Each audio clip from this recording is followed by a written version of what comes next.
Oke, Selamat pagi, Pak. selamat pagi. Assalamualaikum warahmatullahi wabarakatuh. Salam sejahtera. Waalaikumsalam warahmatullahi wabarakatuh. Jadi hari ini, pagi ini saya akan membawakan materi tentang hotel design and planning ya. Jadi kemarin sisi pertama kan kita sudah belajar cara membuat studi kelayakan. Misalnya katakanlah setelah dibikin studi kelayakan, layak dibangun hotel misalnya ya. Nah, maka step selanjutnya adalah kita bagaimana cara mendesain dan merencanakan sebuah hotel gitu ya. Kita mulai. Saya minta Tiara dibaca, Tiara. Baik, Pak.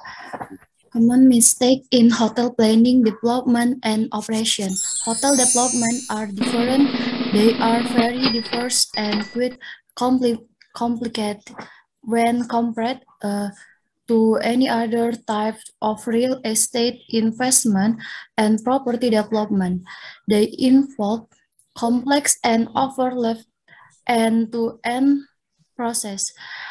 Multiple stakeholder, considerable strategic planning and indication making, intensive technical know-how and specialist experience in project management, operational equipment, technical service, pre-opening management, and operation of hotel. Oke, thank you ya. Jadi ngebangun hotel ini seperti disampaikan tadi, dibacakan tadi, bahwa memang suatu pekerjaan sangat kompleks ya. Nanti kamu ngalamin kalau kamu kerja di hotel, jadi business development atau kamu juga sebagai staff hotel, bisa melihat kalau dari pre-opening ya, bahwa itu melibatkan banyak stakeholder ya, mulai dari owner, ada operatornya, ada pemerintahan, ada kontraktor dan sebagainya. Sehingga membangun hotel yang proper itu harus menggunakan perencanaan yang baik gitu, desain yang baik ya. Memang saya melihat khususnya di Palembang atau di kota-kota lain banyak owner yang merubah tadinya misalnya dari ruko dirubah menjadi hotel. Ya alhasil karena bangunannya sudah as it is, sudah terjadi gitu ya, jadi justru fungsi hotelnya mengikuti kondisi yang terjadi gitu ya. Seperti saya waktu itu ingat di hotel di daerah Palembang Indah Plaza tuh. Dia tuh dari ruko-ruko jadiin hotel. Nah, waktu terakhir itu dulu saya ingat saya sama teman saya mau manage itu nggak ada back office-nya gitu. Kita ngebayangin loh gimana nanti orang-orang operation, anak housekeeping, anak F&B waktu baru datang mau ganti baju, mau ganti ke locker, seragam dan sebagainya. Nggak ada di situ. Akhirnya sama owner ditambahin lagi gedung di luar dari gedung utama bangunannya. Bisa dibayangin itu sangat tidak praktis ya, nanti akan mengalami kendala-kendala di dalam operasionalnya. Nah, ini makanya membangun hotel itu harus didesain dan direncanakan sedemikian rupa sehingga bangunan itu tepat guna gitu loh. Banyak terjadi nggak di Indonesia aja ya, di China dulu ada suatu owner dia bangun hotel, udah hotelnya bintang 5 lagi ya, terus high rise building tinggi sekali, kamarnya sekitar 400. Dari situ baru dia manggil operator. Ternyata waktu operator yang datang beberapa nggak cocok dengan model bangunannya gitu, karena dari sisi operation lah kah, atau dari sisi desainnya tidak cocok. Akhirnya kesulitan si owner mencari brand yang atau operator yang mau memanage. Adapun yang mau manage ya biasanya dia harus memaklumi kondisi-kondisi yang ada gitu. Mungkin kejadiannya misalnya lobbynya di lantai sekian yang mengakibatkan tamu sekali check-in itu agak repot dan sebagainya gitu ya. Oke, kita lanjut. Saya minta Agus, bisa dibaca Agus.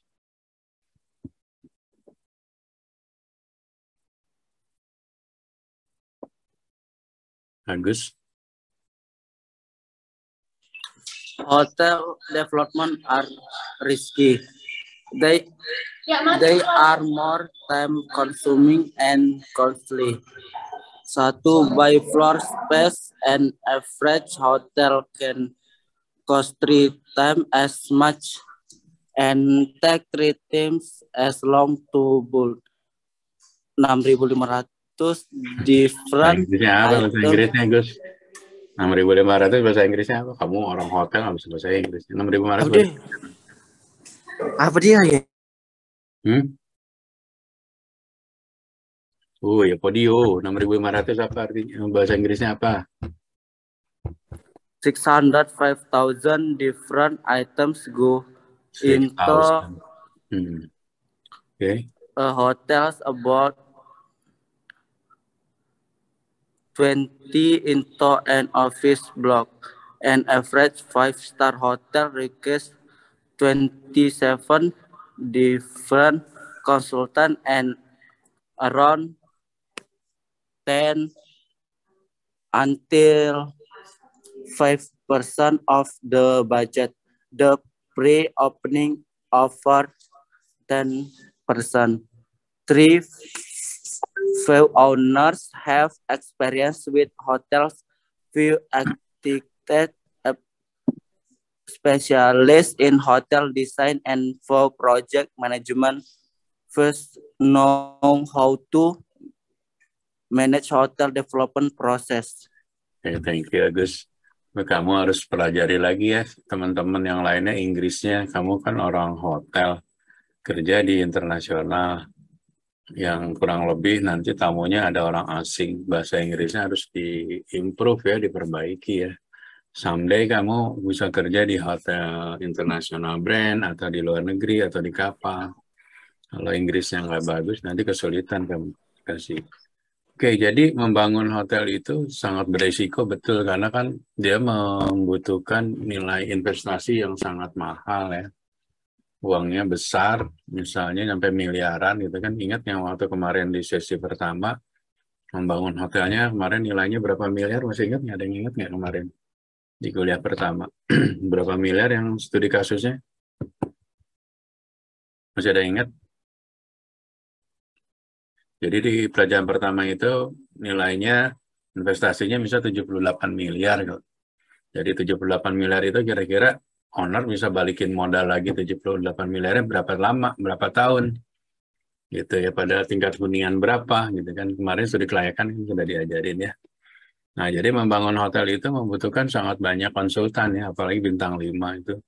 Kurang lebih sekitar 27 konsultan, dari konsultan arsitek, konsultan sipil, terus ada lagi konsultan main kontraktor dan yang lain-lain. Jadi segitu banyaknya konsultan kan berarti akan banyak sekali biaya yang keluar. Jadi makanya pembangunannya harus direncanakan sedemikian rupa sehingga tidak menimbulkan kerugian nantinya. Jadi apa yang dibangun bisa menghasilkan nanti revenue atau pendapatan atau profit dari hotel tersebut sehingga bisa balikin modal gitu ya.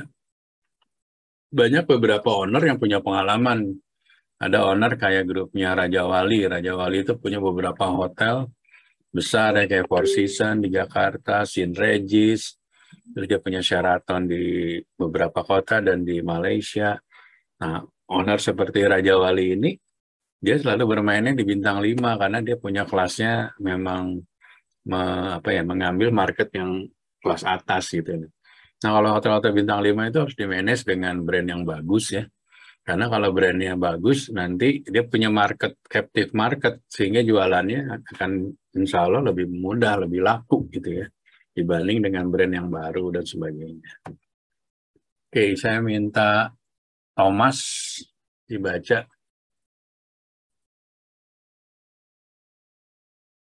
Thomas. Baik, Pak.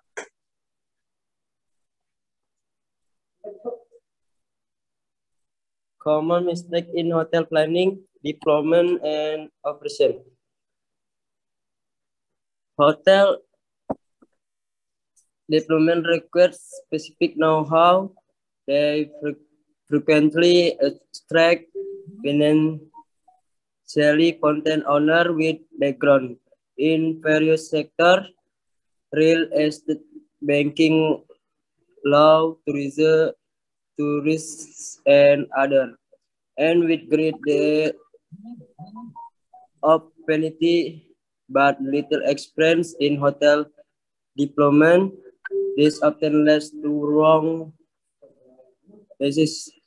choose making in conceptualization, branding, design, construction, management, operation, and value of the hotel.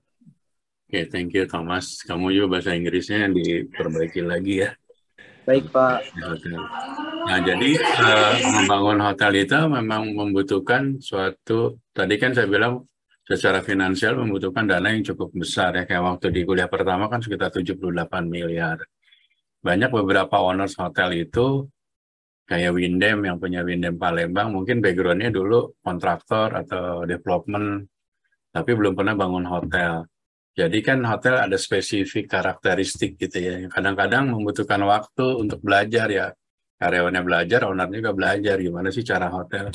Kalau hotel itu bukan bisnis kayak kita makan sambal gitu, hari ini makan langsung pedes gitu. Hari ini ya, bangun langsung untung, enggak. Hotel itu untungnya mungkin bisa di atas 5 tahun gitu. Untung itu dalam artinya bisa balikin modalnya gitu. Karena dia investasinya besar banget gitu loh, dan untuk ngembalikinnya butuh waktu yang cukup panjang gitu ya. Nah, karena butuh waktu yang cukup panjang, berarti kita harus bikin hotel itu konsepnya harus jelas. Dari awal kamu mau bikin bintang berapa, misalnya bintang 2, bintang 3.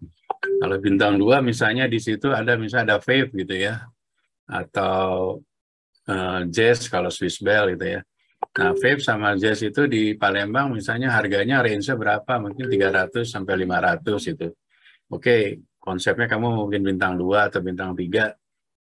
Lokasinya gimana nih? Oh, lokasinya bagus misalnya di Radial ya, atau di Sudirman atau di Raja Wali gitu, misalnya di Palembang gitu. Nah, dari situ dari sisi lokasi udah bagus kan. Terus dari segi konsep kita mau bikin bintang 2. Desainnya nanti kita coba kerjasama sama operator, misalnya kamu mau pakai Aston kayak mau pakai Swiss Bell atau mau pakai operator Santika dan yang lain. Mereka punya karakteristik masing-masing, punya brand, karakteristik masing-masing. Nah, kira-kira kamu sebagai owner lebih cocok sama mana nih? Bisa ke Fave, bisa ke Zest, bisa ke Amaris gitu kan. Dari 3 brand ini kira-kira mana sih yang paling dari sisi biaya lebih murah, tapi dari sisi jualannya lebih bagus. Nah, itulah di sini kamu harus bisa mengkonsep, terus memilih kira-kira operator mana yang paling cocok dengan nilai investasi kamu, sehingga waktu kamu bangun hotel itu tidak mubazir gitu ya. Jadi konsepnya jelas, brandnya jelas, desainnya jelas. Ya nanti balik modalnya lebih jelas lagi gitu ya. Daripada kita bangun hotel asal-asalan, konsepnya nggak jelas, ya akhirnya jualannya juga seadanya aja gitu, nggak akan bisa maksimal gitu ya. Sampai di sini ada yang mau nanya dulu nggak sebelum saya lanjut? Ada yang mau tanya? Kalau nggak, saya lanjut ya. Nah, ini hal-hal yang sering terjadi kalau kita bangun hotel nih. Banyak kesalahan-kesalahan ya. Kesalahan umum seperti yang tadi disampaikan, ada hotel yang di Palembang Indah Plaza itu, dulu saya ingat, dia hotel aksesnya nih, masuk hotelnya misalnya ini, dia nggak punya pintu belakangnya, nggak punya back office-nya gitu. Jadi bayangin aja semua karyawan masuk dari satu pintu. Supplier bawa daging, masuk dari lobby. Bisa dibayangin kalau dia bawa yang berbau gitu ya, kayak daging atau seafood, ya kan ada baunya gitu ya. Itu akan membuat tidak nyaman area lobby gitu kan. Makanya kalau bangun hotel itu kan pasti ada back office-nya tuh. Jadi karyawan, vendor masuknya kan dari pintu belakang, bukan dari pintu depan. Adalah untuk menghindari itu, gitu, tidak terjadi crossing antara vendor dengan tamu atau karyawan dengan tamu. Banyak terjadi seperti itu, dia bangun hotel nggak ada pintu belakangnya. Itu juga pengaruh nanti kalau ada masalah safety ya, kebakaran. Kalau tadi kebakaran kan semua larinya ke satu pintu ini. Harusnya ada kanan kiri ada pintu darurat ya, ada tangga darurat. Jadi kalau ada terjadi bahaya kebakaran, orang bisa lari di tempat terdekat, nggak usah harus semuanya lari ke lobi. Bayangin kalau ini terjadi gempa, lantainya 10, semua orang nunggu lift atau karena tangganya nggak ada, bisa kejebak duluan ya. Nah, inilah salah satu contoh. Juga banyak ada yang lobinya kegedean, tapi kosong gitu kan ya. Nanti sayang gitu, mendingan lobby kalau bintang 2, bintang 3 nggak terlalu besar, mendingan space-nya dipakai buat meeting room, atau buat restoran dan sebagainya ya. Nah, ini adalah item-item yang sering terjadi kesalahan di dalam perencanaan hotel. Umumnya ini nih, tipe-tipenya. Misalnya bikin kamar lupa connecting-nya. Ternyata banyak keluarga yang butuh connecting room. Akhirnya dibobol, kalau hotel udah jadi dibobol. Atau kamar mandinya, lokasinya pas di depan bed head gitu, di depan kepala orang tidur gitu kan. Harusnya kan masuk sebelah kanan kamar mandi, lurus tempat tidur ya. Tapi ada yang ngegambar masuk tempat tidur, sebelah kanannya kamar mandi kayak gitu-gitu kan, berarti dia arsiteknya atau kontraktornya belum pernah ngalamin bangun hotel. Akhirnya layoutnya ngaco gitu ya. Terus dibangun nggak ada disable. Disable apa, ada yang tahu nggak disable? Disable artinya apa, ada yang tahu? Disable artinya apa? Ada yang tahu nggak disable? Disabilitas, Pak. Oke, good. Apa tuh? Oh, Sapri ya. Jadi kita kalau bintang 3 ke atas, peraturannya itu nanti harus menyiapkan kamar buat untuk yang orang disable atau difabel ya. Misalnya kamar mandinya, kalau kira-kira kamar mandi orang disable modelnya gimana pembangunannya? Ada yang tahu? Paling di WC-nya kayak ada pegangan gitu, Pak. Ada grip ya. Terus pintunya gimana? Pintu masuknya gimana? Pintu masuknya rolling itu, Pak. Narik. Digeser ya.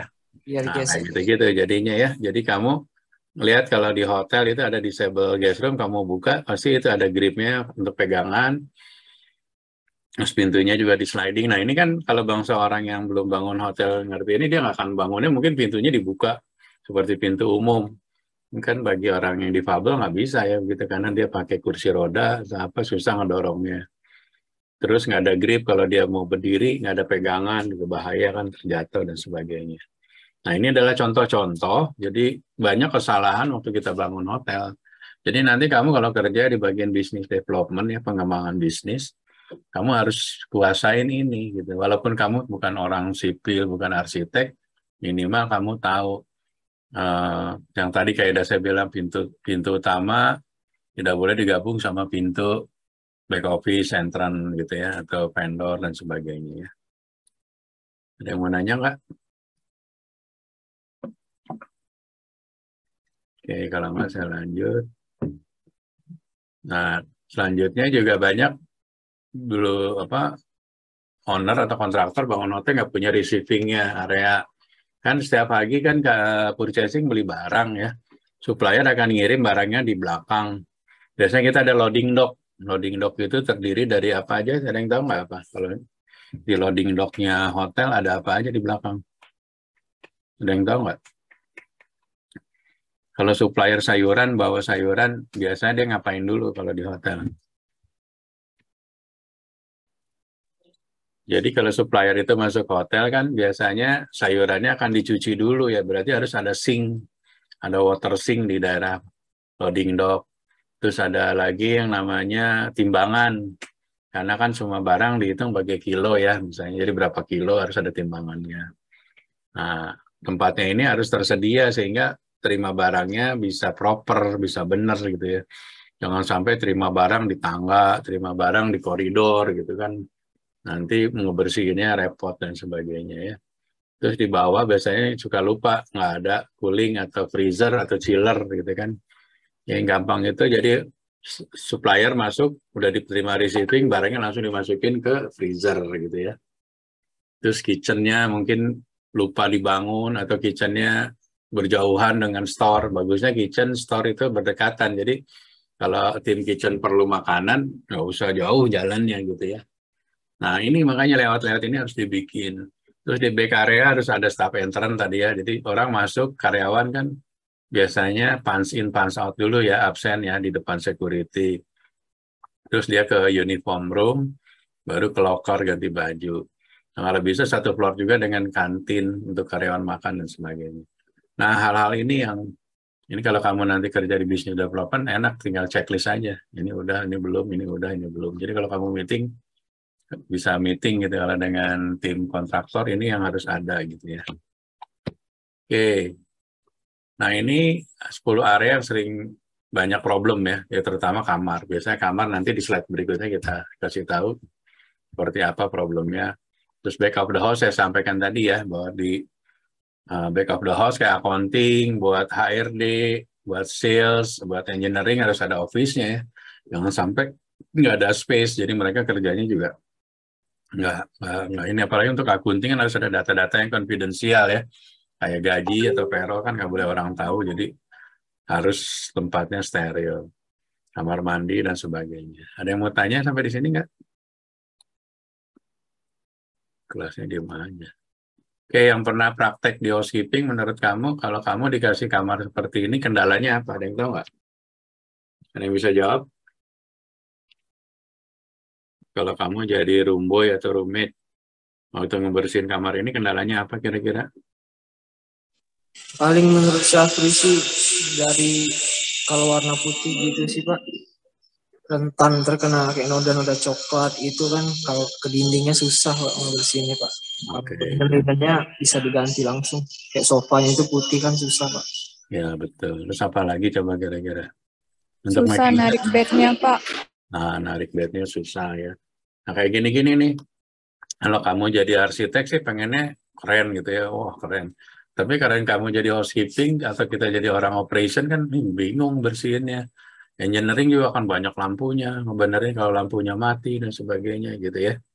Nah, ini adalah satu contoh di mana antara desain arsiteknya sih oke, keren banget. Tapi si arsitek nggak diskusi nih sama operator, nggak diskusi sama orang yang running hotel. Ya bagus sih bagus, tapi secara operation sih nanti gimana ya gitu. Kita akan repot gitu. Ini benerin making bednya susah, ngebenerin lampu atau bersihinnya susah dan sebagainya ya. Ini adalah satu contoh ya. Jadi kamu nanti ada gambaran bahwa merencanakan hotel itu tidak mudah juga, nggak asal bangun aja gitu. Harus ada desain dan perencanaan yang baik ya. Oke, saya minta Elsa bisa dibaca.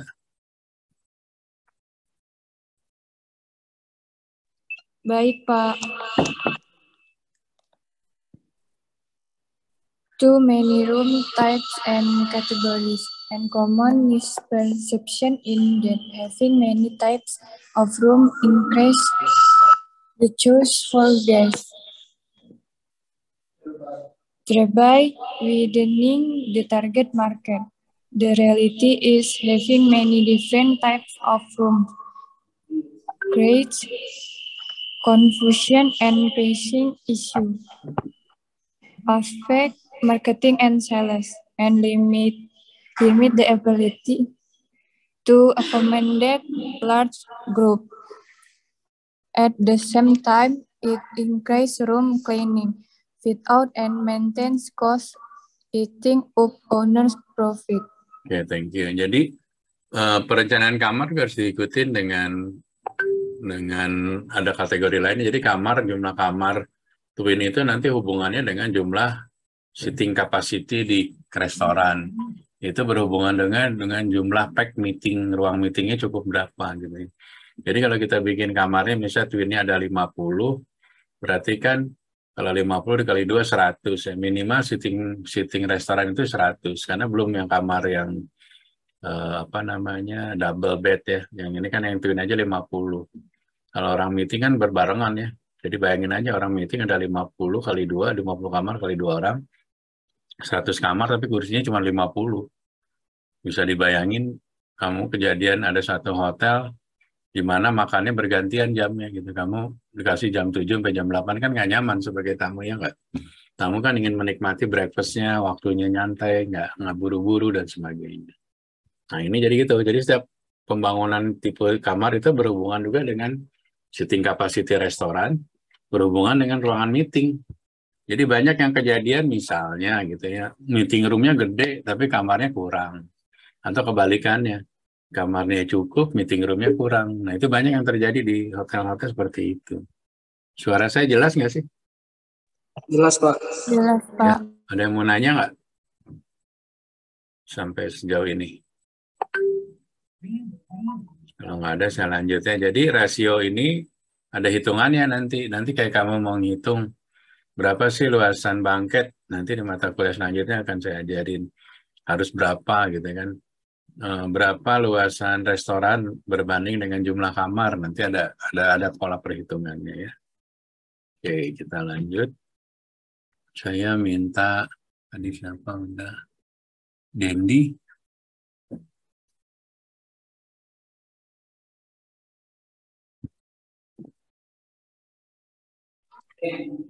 Baik, Pak. Some room type on categories with different configurations.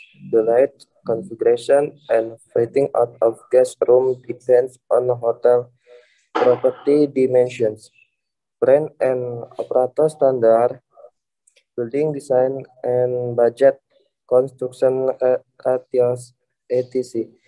Without a professional hotel advice, mistakes are programmed and will lead to similar issues as before mentioned, except that often the architect or hotel operator are blamed instead of the owner. Okay, thank you. Jadi banyak kategori kamar yang misalnya kamu tipe superiornya ada 70 lah gitu kan. Luasannya sama, misalnya sama-sama luasnya 25 square meter. Nah, kalau nanti kita pelajaran di revenue management ya, jadi kita bisa memanfaatkan dengan luasan yang sama, tapi kita bedain, misalnya yang satu view-nya ocean, yang satu view-nya golf gitu. Nah, nanti itu bisa kamu jualnya dengan harga yang berbeda gitu, padahal luasannya, isinya nggak beda jauh, cost-nya juga sama gitu loh. Tapi nanti di revenue management itu diajarin gimana cara kita yielding gitu. Yielding itu caranya bagaimana meningkatkan harga jual dengan kamar tipe yang sama. Kita diskriminasiin, kita bedain gitu. Yang pertama dari view ya. Dari view aja kamu kalau stay misalnya di Bali lah gitu. Kamar yang ocean view sama city view mahalan mana? Ocean view, Pak. Dan view ya, padahal kamarnya sama aja sebenarnya. Nah, itulah nanti kamu pelajaran di revenue management ya. Revenue manager tuh sekarang lagi dibutuhkan di semua hotel. Jadi kalau kamu mau berkarir, bagus juga tuh jadi hotel revenue. Nanti di mata kuliah revenue management saya ajarin. Dari beberapa mahasiswa saya yang dari kampus lain, saya influence untuk menjadi revenue management. Ada 2 yang sudah jadi revenue manager di salah satu hotel yang brandnya bintang 5 dan gajinya cukup besar gitu. Nah, di sini yang kamu mau kalau mau jadi revenue manager, kamu harus kuasain pertama dari operation terutama di FO ya, terus ke reservation, nah baru masuk ke e-commerce, baru ke revenue management. Jadi kita kerjanya nanti kamu langsung di bawah GM, kerjanya adalah membantu GM membuat strategi penjualannya apa gitu ya. Kamu juga membantu director of sale, membantu sales manager, kapan kamu main yield, kapan kamu main volume. Ada yang tahu nggak yield sama volume bedanya apa? Ada yang tahu nggak yield sama volume?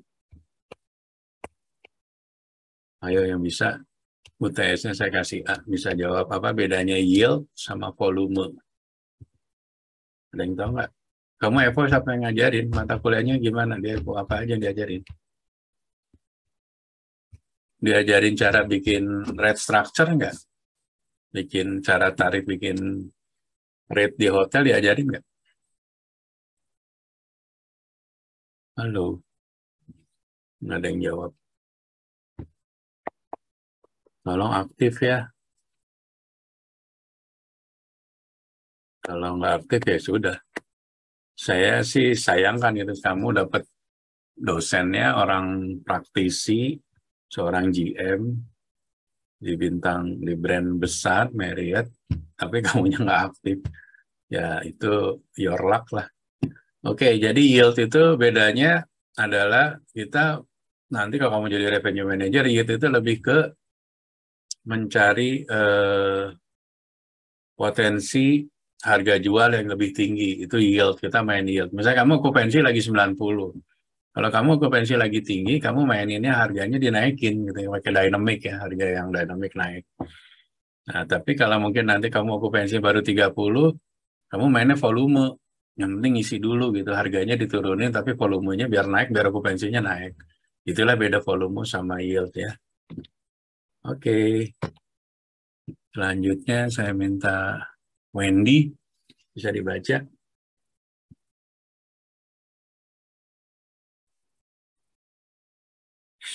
Wendy. Ada Wendy.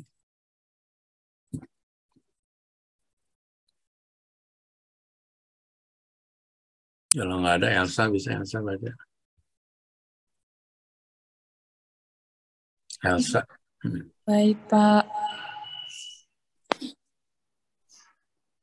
The hotel investor, developer, or owner should provide the architect or interior designer a detailed design brief, including the guest room design, the standard to apply across all rooms, and tailored to each size and type of room. The design must be driven by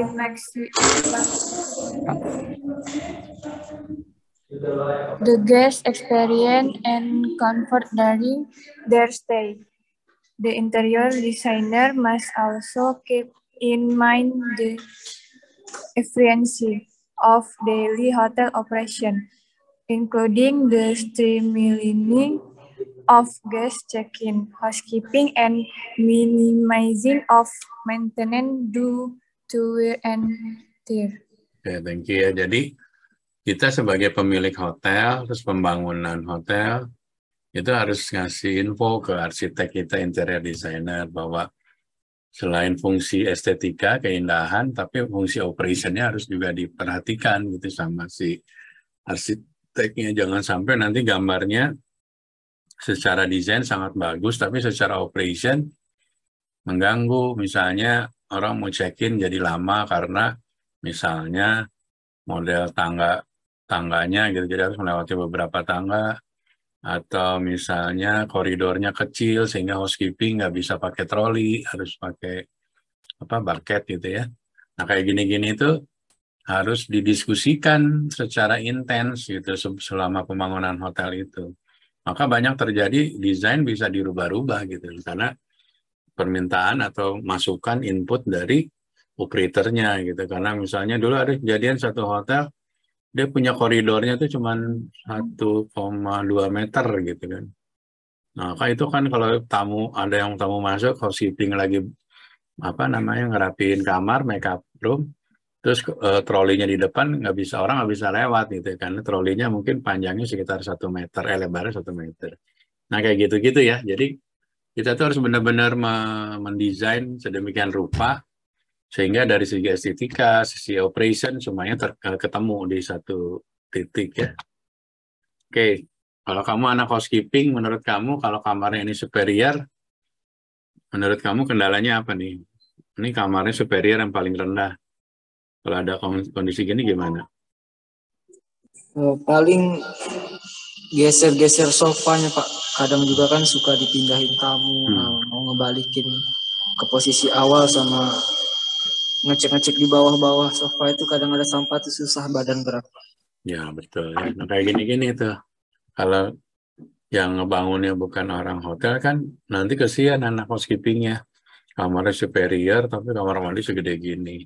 Untuk membersihin kamar mandi dan kamarnya mungkin butuh waktunya jauh lebih lama. Misalnya kamu targetnya bersihin 20 kamar yang harusnya 7 jam bisa nyampe 12 jam itu karena belum lagi kalau tamu yang liburan kan banyak sampahnya, kotor dan sebagainya. Nah kayak gini-gini hal-hal yang menurut kita kalau kita jadi orang hotel sih udah langsung nangkap ini gimana nih ngebersihinnya gitu. Tapi kan arsitek yang belum bangun hotel mikir ini bagus nih ini, tapi harganya ternyata kan mahal buat batap, buat ini desainnya cukup mahal gitu ya. Kayak gitu ya. Tuh kamar mandi terlalu besar juga itu pengaruh, atau terlalu kecil tuh banyak kan kamar-kamar kayak Z, Samaris kadang-kadang mau ke kamar mandi itu susah gitu ya.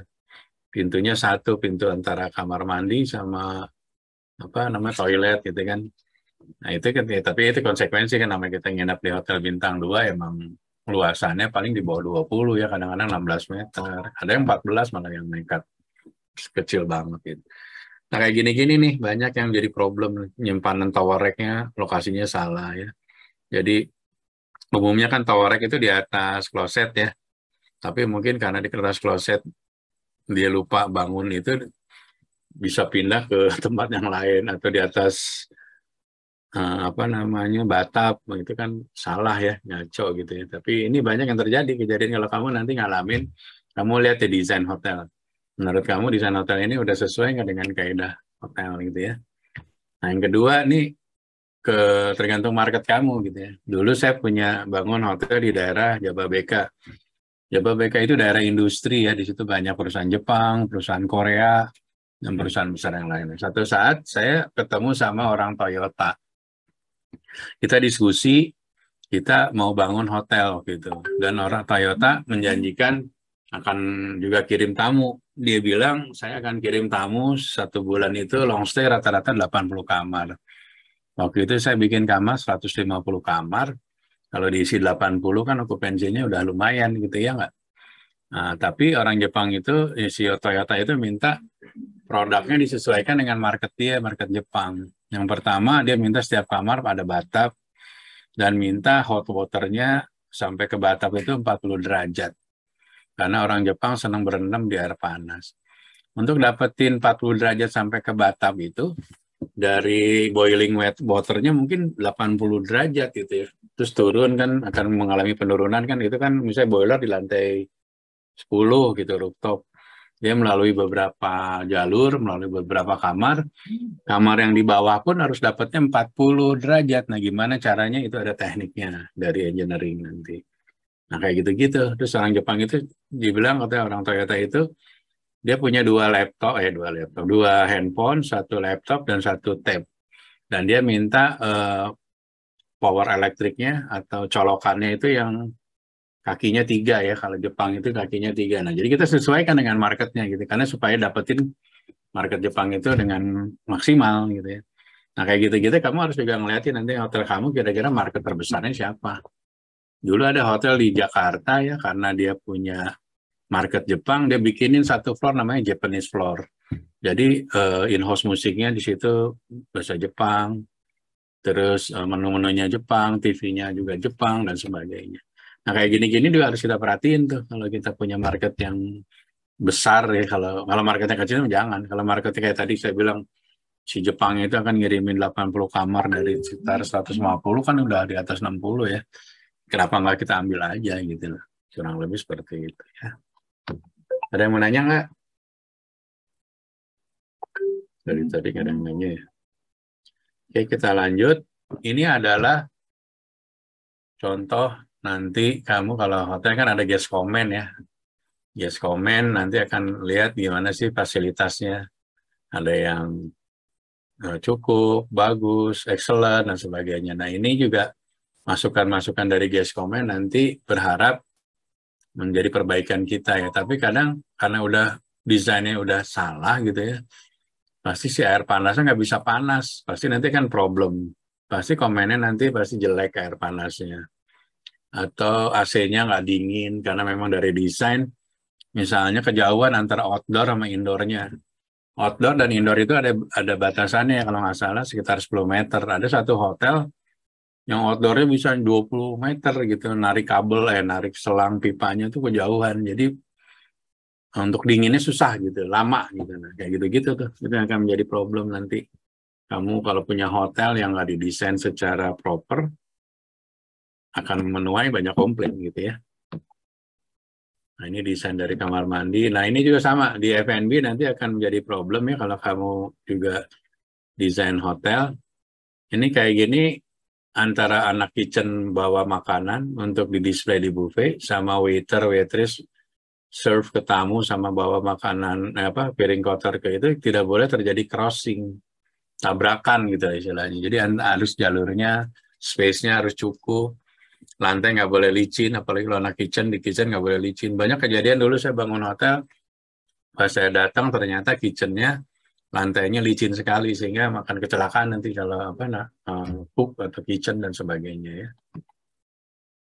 Nah, nanti juga sama konsep dari F&B-nya harus nyambung nih. Misalnya konsepnya restorannya Italian, tapi desainnya coffee shop gitu kan nggak nyambung nantinya. Jadi kamu jualannya nggak maksimal gitu. Itu harus di prepare atau didesain secara awal ya. Terus restoran layout yang jelek juga akan kayak tadi itu, kalau crossing terjadi tabrakan antara anak kitchen bawa makanan atau anak servis ke belakang crossing, misalnya pintu kitchennya tidak pintu koboi yang swing gitu ya. Jadi orang masuk sama orang keluar di barangan gitu, jadi terjadi orang cari ini.